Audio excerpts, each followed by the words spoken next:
தாய் தமிழ் உறவுகளுக்கு வணக்கம். விஜயை எதிர்த்து போட்டியிட சம்மதம் தெரிவித்தார் திமுக அமைச்சர். விஜயை எதிர்த்து போட்டியிட சம்மதம் தெரிவித்தார் திமுக அமைச்சர் என்ற தலைப்பில் இந்த காணொளியை நாம் காண்கிறோம். நடிகர் விஜய் தமிழக சட்டசபை தேர்தலில் 2 தொகுதிகளில் போட்டியிட உள்ளதாக கூறப்படுகிறது. சென்னையில் ஒரு தொகுதியில் போட்டியிட உள்ளதாக கூறப்படுகிறது. பெரம்பூர் தொகுதியில் போட்டியிட வேண்டும் என்று தாவேகாவினர் விரும்புகின்றனர். பெரம்பூர் தொகுதிக்கு அடிக்கடி வருவேன் என்று நடிகர் விஜய் கூறியுள்ளார். ஆகவே பெரம்பூர் தொகுதியை மையமாக வைத்து தாவேகா தன்னுடைய களப்பணியை ஆரம்பித்துள்ளது. பெரம்பூர் தொகுதியில் நடிகர் விஜய் போட்டியிடுகிறார். முதல் தேர்தலிலேயே விஜயை முடித்து வைக்க திமுக விரும்புகிறது.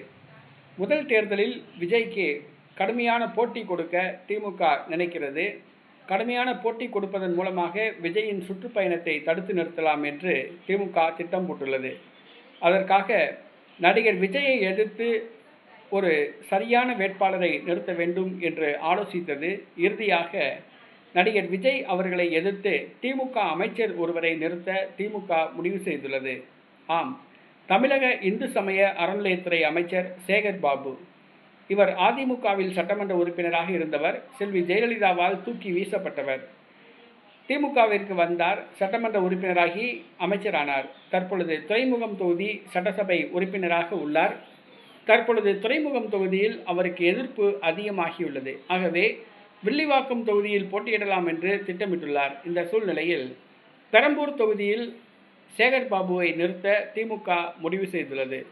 சேகர் பாபு அமைச்சராக இருந்ததன் மூலமாக கோடி கோடியாக ரூபாய் சேர்த்துள்ளார்.